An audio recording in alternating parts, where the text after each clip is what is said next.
One of the greatest shows on TV at the moment, in my opinion. The Orville started back up, and actually started back up December 31st of 2018. But for a second season, it has started back, and 2 episodes have already aired. So I figured, why not? Because I need something to talk about, because I post something every day on YouTube. Why not do a recap / review of the episodes? And we can start with episode 1, even though both episodes have aired. Or the 2 episodes have aired. And we can go into a little bit beforehand about the critics against the Orville for some reason. And it's not as hard as you may think to find out why. From fans, you can see that the Orville has 7.9, so 8 out of 10 from IMDb. And on TV.com, it is 8.6 out of 10. So basically, people give it B's or an A. And 94% of people on Google like the show. But the critics for the first season hated it, gave it 27%, while the audience loved it at 94%. The reasoning, and if you look at season 2, it's standing at 100%, where the audience hasn't changed, but the critics changed. Why? Because for that first season, Star Trek Discovery was on TV, and people were saying, and everybody was saying how this show, The Orville, was better than Star Trek Discovery and felt like real Star Trek. The critics, wanting nothing to hear of that, decided that they would bash The Orville and not even watch it. When you read most of the reviews, they don't know what the hell they're talking about. The Orville, having a diverse cast, they say it's not when they have the smartest human on the ship happens to be the black guy who's a goof-off. They have a woman commander. The strongest person on the ship is a woman, not counting the robot Isaac, because, he's a robot. The doctor, who was also on Star Trek Deep Space Nine, for some reason I want to say Star Wars, whoops, is a black woman, single mother of 2 children. And the third officer, or basically their Worf character, their alien, is from a species that is all male, so obviously he's a homosexual, and he's married with a child. Diverse. But they don't throw it in your face like Discovery, which was every commercial they did for it was, hey, look, we got an Asian female captain. We got a black woman who is been raised by the Vulcans for some reason, and she's kind of Spock's sister. Spock never mentioned her ever. Just ignore all that shit from 50 years ago. And most of their reviews are bullshit. It's like, if they look at what the show actually does, it does what Star Trek did. It does have a morality that would lean more towards on the left side. It doesn't take you by your throat and shove it down it. It makes topics for you to talk about. The one episode, which most people do trying to talk about for it, was when the Bortus lays an egg and they have a child, and the child happens to be born a female. But in their planet, everybody has to be a male. So they have to take it there and, make it a male, transgender it. And Bortus doesn't want that. He wants his daughter to be a daughter. But the planet he comes from, and as well as his husband, want the child to be a boy. And while thinking of this, it made me think, maybe Bortus, since he was the one that laid an egg, like the males that lay eggs, maybe they were the females and the Moglins just know what the hell they're doing. So they leave in the reproductive part of the child so that the males will lay eggs. So the males who lay eggs were the ones that were transitioned. Maybe. It's just a thought. Don't quote me on it. But if a whole episode dedicated and not making fun of whatsoever, it is Seth MacFarlane, and he is a comedic person. If you ever watch any of his stuff, you would probably know that. With Family Guy, American Dad, A Million Ways to Die in the West, the Ted films, he's a comedic writer. But these shows, if you look at him, he's the writer. He's the sole writer on some of the episodes. And they have some comedy to them, but they also have drama to them. It's like the episode that I'm going to talk about today was written, produced, directed, and starred Seth MacFarlane in it. So obviously, he is more than just a comedian that they all said his show was. some of these people were reviewing the Orville off of Family Guy. Because there is dopey humor in it, but it's not overplayed where it's up in your face. Case in point, there was one in the second episode of this season that I'll talk about when I talk about that episode. So, don't believe anything that the critics did for the first season. Believe everybody else and how high the scores are when you go to watch this series. If you liked The Next Generation, Deep Space Nine, Voyager, Enterprise, this series feels like that. Now, I'll talk about the episode. The first episode of Season 2. It opens up with the captain being a little depressed because the love of his life, the commander, who was his wife, doesn't want anything to do with him because, she thinks it'd be hard for him to choose if he is going to be, send somebody down to the space, to the planet. And he tries a funny thing of the, give me all these things. If I don't have all the information, I won't be able to make my choice between sending you or Bortus down to the dangerous mission. And she doesn't want anything to do. He hears that, so he's at the bar drinking. And the alien is actually starred Jason Alexander from Seinfeld fame. But the episode opens up where you think it's going to be the comedy thing. Like this opening storyline where I thought was going to be the main thing made me think that, okay, this is going to be like a more comical episode with them wanting to go to the planet back where Bortus comes from because he has to pee, and his species only pees once a year and somewhere on their home planet, which everybody has to watch them. And the comedy comes from these two guys who were basically comedy for the series, besides Bortus being the straight man. No pun intended. These guys joke around about things. They act more the most modern human of all the characters, if that's a thing, because they goof around more than anybody else. So, but everybody tells them, hey, you need to we're not going to be respectful of this. We're all going to go. And at the little party, because he's throwing that as well. Oops, going backwards. Sorry. One of the stories, because this was like a real Next Generation episode where you have multiple storylines, and it's basically just regular life on the ship. What these people do between missions.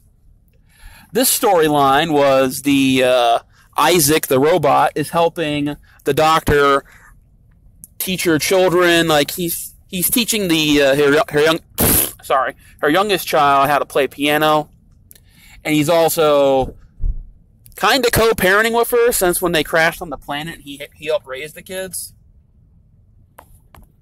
But her oldest son is now hanging around with the school bully as some of what, for the most, what a bully can be in a Star Trek universe, because, they're mostly all peace and love kind of people. And it actually stars the kid who plays Danny's son, the youngest one, on Blue Bloods. He is the bully. And he gets the kid in trouble in school because this kid follows him. And he hacks into the computer system to get vodka printed for himself because he's too young to do it. And the computer has kind of blocks on it for children. And the kids get drunk and they get caught. And his parents think he's a special angel, while she thinks her son is the one who is innocent because, well, he's kind of an ass to her, and he even calls her an ass.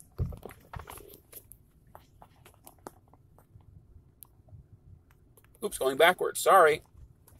The next storyline is these two guys. The one tries to set the other one up on a date because he needs dating advice, and the one character, which is funny because I like this show, but I can't really remember names. But if you watch any of my other videos, you would realize I'm not good at names at all of any kind. It's just rare when I get one. I think his name's Lamar. He's the guy that... He's not really a player. He's just really good at getting dates. And the pilot, the guy on the bottom, is really bad with women. Like, he couldn't get a date. His life depended on it.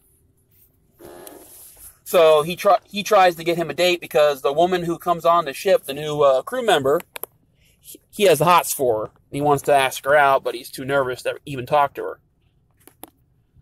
Kelly, on the other hand, has moved on from the captain and is dating the ship's teacher, who is a overall nice guy, and he's too nice. Makes me think something might happen to him later on in the series, because nice guys usually have a mark on their back in these type of shows. Bortus, who is throwing a party, tries to get Alara a date because it is bad luck to show up to his pee party and not have a date. So he wants to set her up, but she is bad at dating as well. So he wants to set her up with someone under him in his staff. She agrees to it, and she goes to our party. It ends up being the guy from the elevator from the last series that you only saw a couple times. He was obsessed with wanting to put elevator music in the elevators. His name is Dan, and he writes really bad poetry that most people don't like, but somebody on the ship does end up liking it.